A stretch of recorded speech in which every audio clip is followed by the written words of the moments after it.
Hey, I want to start by saying thank you so much for taking the time out to sit down and chat with me. Obviously, we've been here before and we've chatted about your show last year, but there's a few things that have changed. You seem to be popping up everywhere on my social media at the moment. So, what made you want to lean into that more side of TikTok and the shorts? Yeah, well, you really can't get anywhere if you're not doing content these days. It just kind of is the future, whether we like it or not. And so I decided to get over myself and start posting all the time. And I just decided, like, someone told me that nobody who is doing better than you is going to judge you for trying. They're Mhm. always going to be like, yeah. So that's what I'm like. I'm just going to try posting content. I had a few things that did really well, and then I'm just trial and error Mm, learning and trying to get better. And yeah, I think I've gotten a lot more confident since the last time we talked. mm. And obviously, lots of your content revolves around being a musical theatre kid, and which obviously is something I share as well. But where do the actual ideas come from, and how do you get them to be recorded and put together? The actual ideas come from God and my ass, probably combined. No, I mean, I just think like if you think it's true and your friends are laughing at it, then it's probably going to do well on the internet. Hmm. I love making videos with people. Yes. So I really like filming with my friend Ian, who's in a lot of my videos, my friend Ross. So the ideas often just come with like us brainstorming, like what do we think would be funny? Mm, Um, and then creating them and editing them is exactly what you think it is. You just put it into the app and then like your eyes go buggy and you try to do it a million times and you just do what seems right and then you hmm. post it and you're like, "Ah, that should have been blah blah blah." And then you just do that for the next video. So Mm, I think I've gotten better at editing and always put captions on stuff yeah. and trying to get like a good hook. Like, I don't freaking know. Whatever the internet says is probably right. We're all trying our best. Mm. And I've got to ask, what's your beef with Mr. Beast? Yeah. My beef with Mr. Beast, I don't really have that much beef. I mean, that man is in his bag. I Hmm. don't care, but I did as a bit, as most things I do are a bit. I was on Beast Games back in 2024, so it's been kind of a Oh. while now. Mm. And I had like a hilarious love affair romance with another guy on the show. And I'm gonna turn this into a book. I've actually started writing it. I think it's like a great, like kind of like sexy rom-com Hunger Games, but 2026. Mm. So yes, stay tuned for that, but I gotta do 7 million other tasks first, actually. So Fabulous. So obviously, last time we were talking about Lizzy Sunshine. So I wasn't aware that you have a lot of audience participation in your show, and yeah. people get involved. So where did that sort of come from? Yeah, thanks for asking. Yeah, I think Lizzy Sunshine in general has had a clearer rebrand facelift since Hmm. I did it last year, just because this show has gotten clearer and stronger since I've created it. I mean, it turns out that if you do things over and over again, you get better at them and figure out how to make them stronger. Who knew? I thought it was perfect the first time. I don't know what people are talking about. But yeah, Lizzy Sunshine has always been. She's doing the play, and the play and the script all exist how I am, Mm. but I use the audience. The very first thing I say is, "You're in the show. You're all in the show." And it used to be more of a reveal that that's what Mm. happens in the show. Like I didn't tell people, and then it would happen when you saw it, which is why you didn't know. Hmm. And then after doing the show more, and then specifically doing it in Chicago, I talked with a friend of mine who does marketing for a living for very fancy companies, and he was like, "You need to brand it as like this is an experience the audience is going to be part of. It's like the date night you'll never forget." And I was Mm. like, "Oh, I guess I should tell the audience what it's going to be about." I just don't want to scare Hmm. people by thinking it's all audience participation because some people hate that. And the show is still safe for you, even if you hate audience participation. You don't like it's not like everyone is getting on stage, it's Hmm. just I talk, I break the fourth wall.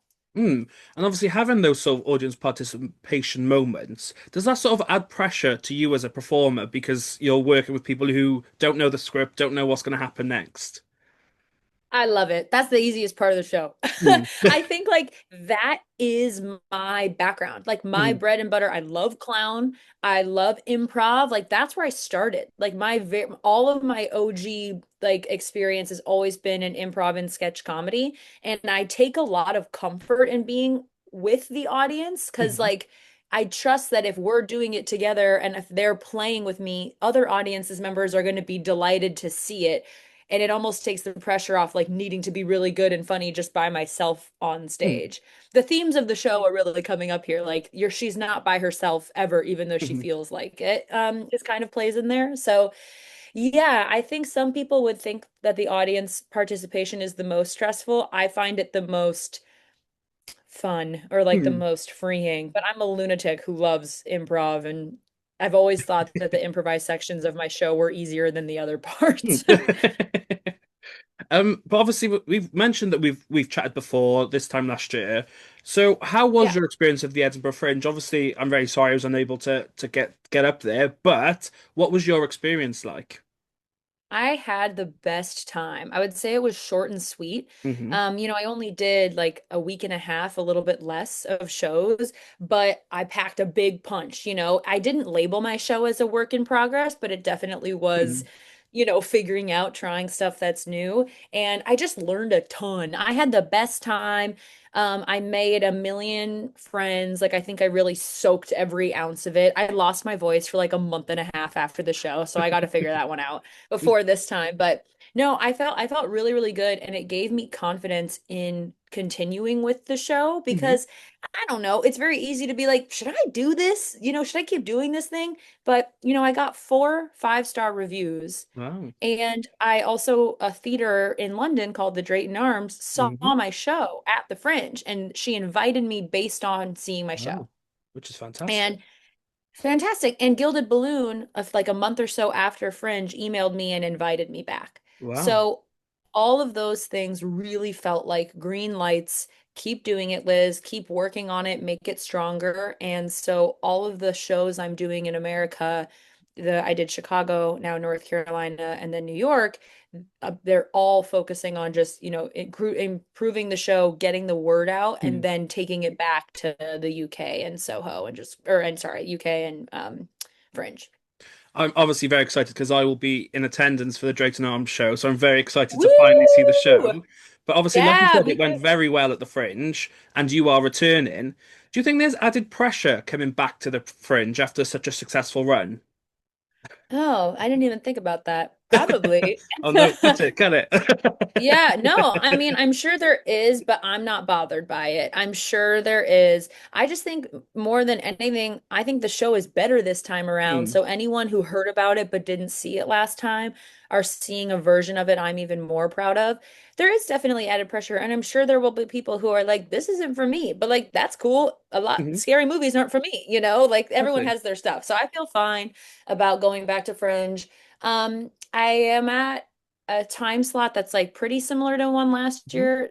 I'm at 2:20 in the afternoon. So part of me is a little nervous that that's like, oh, is that not the best time slot? But I think any time slot's good if you think, Mm. try. Yeah, and you're there. Do you know what I mean? It's I know there's times are supposed to be more active for audience, but you are still, you were asked a couple of weeks after if to come back. So clearly there is a love and a craving for it. See the times now, there's a lot of stuff going on that are harder for people and tougher. Do you think that optimism is becoming more important for this year's show? Yeah, I definitely think we're in a different climate than we Hmm. were when I first started writing Lizzy Sunshine. And, she is giving essentially the show is a presentation on the power of positivity and Hmm. positive thinking.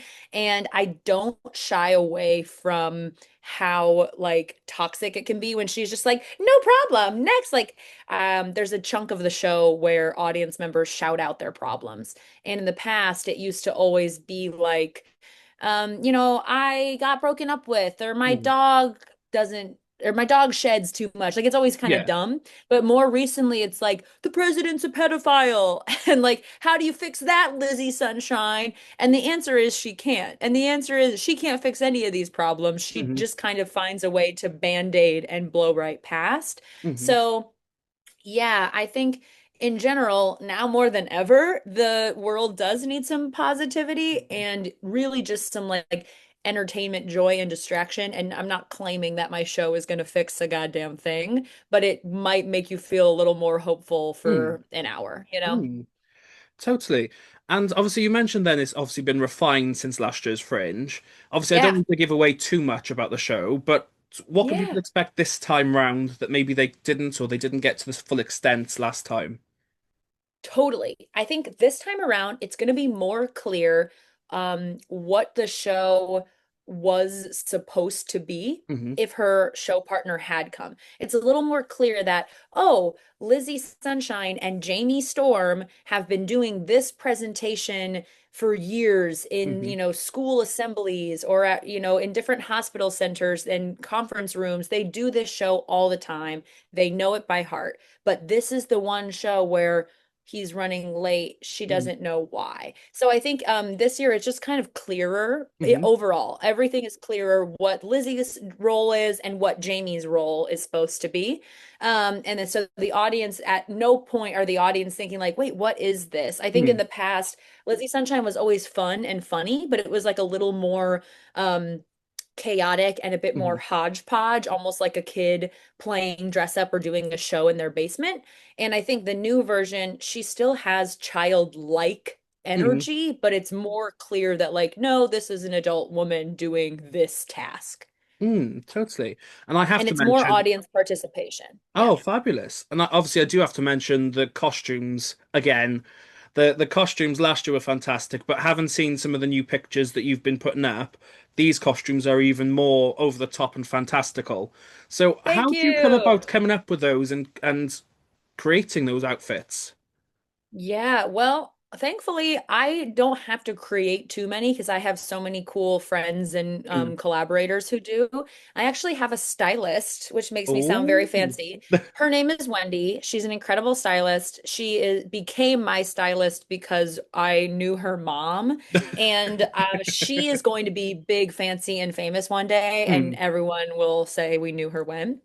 So a lot of the things you're referring to that like look extra crazy and like big costumes are actually designers that Wendy reached out to and said, "Hi, could Liz Coyne borrow this for a photo Oh. shoot or borrow this for the Mm. Fringe?" I didn't know that that's how it works, but to pull back the Mm. curtain, that's how it works.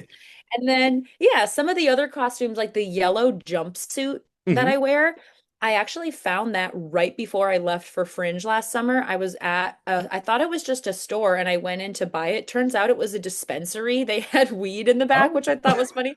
Who knew? And I bought that yellow outfit. It was like $200 or 250, which is more than I would normally ever want to Mm. spend on clothes. But something about it, I was like, I need to own that. And I got it and now I wear it for in the show. Mm. So that's where some of them came from. One of the costumes, like I painted myself. I went to a thrift store and I bought, it was actually a Mike Myers Halloween costume. The jumpsuit that I wear is a like Mm. Halloween costume. And then I painted it to say Lizzie and like put sunshines on it and stuff. So yeah, there's not really one smooth answer. I just really love playing dress Mm. up. And so does the character because, she's a part of me. And I've really enjoyed finding the branding of this show as being like really over the top and like visually affronting Mm. because it gets people excited. Like, what the hell is this girl's deal? Mm. And so I've been having fun being colorful. Oh, amazing. And obviously, we talked about the pressure of returning, but obviously, you are doing a longer run this time. So, how Yeah. is your sort of preparation for this time at the Fringe different to how it was last time?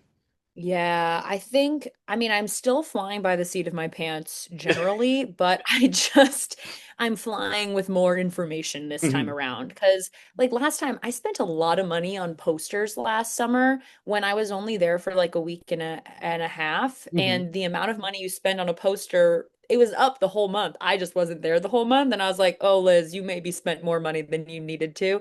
So some of the things that are different preparing this year are like I'm gonna be staying at a much less expensive accommodation that I found with Which is very friends. difficult to find in Um, Edinburgh.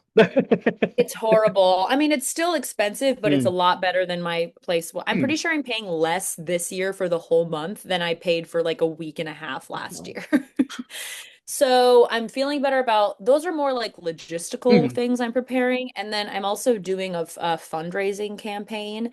Last summer, I did a small fundraising effort with which was mostly just like friends and family. But this time I'm actually reaching out to like brands and bigger Mm, people with more money to be like, hey, want to sponsor Lizzy Sunshine? I'll literally name your product in my show. Like, mm, I'm gonna create like a sponsored break and like make it part of Lizzy Sunshine because the show is so bananas that pretty much anything goes if I mm. want it to. So I'm gonna try to get some brands to sponsor me and like, dude, just do whatever it takes to be able to pay for my team to come with me. Like, Yeah. I don't want my director to have to pay for her own accommodation. You know, I Yeah. wish that I want the company, which is literally me in a suit, to do it, you know? Mm. Yeah. Obviously, some of I've come into the end of the questions, and I know you did answer these questions last time, but for people who haven't heard of Lizzy Sunshine, what can they expect from the show? Yeah. Oh gosh. Okay. Lizzy Sunshine is an hour-long farce where you come in thinking it's a two-person show about positivity, and then it's beginning, and this woman needs to do it by herself because her show partner's running late. So she's Hmm. just covering the show, she's using the audience, kind of stalling, and then it just continues devolving. It's full of physical comedy, different characters, and like video and things that pop up. And then it is revealed kind of at the end what has been smoke and mirrors all along and ends with this kind of big cathartic Hmm. sing-along moment. Oh, nice. I do love a sing along. Yeah, you're gonna love the ending. The ending is, yeah, anyone Hmm. who loves karaoke loves the ending. Where can people stay up to date with you and the show? Oh, stay up to date with me by following me at Liz Coin on all social platforms. I post everything on Instagram and I always try to post everything else on the other ones, but Instagram is my main. Mhm. I also have a website, lizcoin.com, and all of the information about me and the show is on there. And I suppose finally, is what advice do you have for young performers looking to do what you do? I would tell any young performer looking to do what I do to get a journal and Mm, write in it every single day. hmm. Your ideas are of you, write them down, keep writing them down, never stop writing them down, and eventually the soup is going to all start to look like something and you Mm. can try and do it and ask people for help. I first started doing the show by myself. I created a one-woman show because I was like, then no one needs to help me. Well, it turns out you actually need a lot of people to You help do. you. So make friends and find collaborators who you love working with, Hmm. write your ideas down in your journal, and just go with your gut because your gut is it's your true north. Mm. So I said at the beginning, but I'm the same way. Thank you so much for taking the time out to sit down and chat with me. I will put all the links in the comments below so people can scroll down and click away. And hopefully this year I will actually bump into you up in the Edinburgh Fringe because I'm all ready to Yay! go, everything's sorted. Hence why I know how expensive it is for the time up there. But yeah, hopefully I'll bump into you up there and I wish you the best of luck and I shall speak to you soon. Thank you. Excited. Thanks for I can't wait to see you in London. We can get a drink. We'll hang out.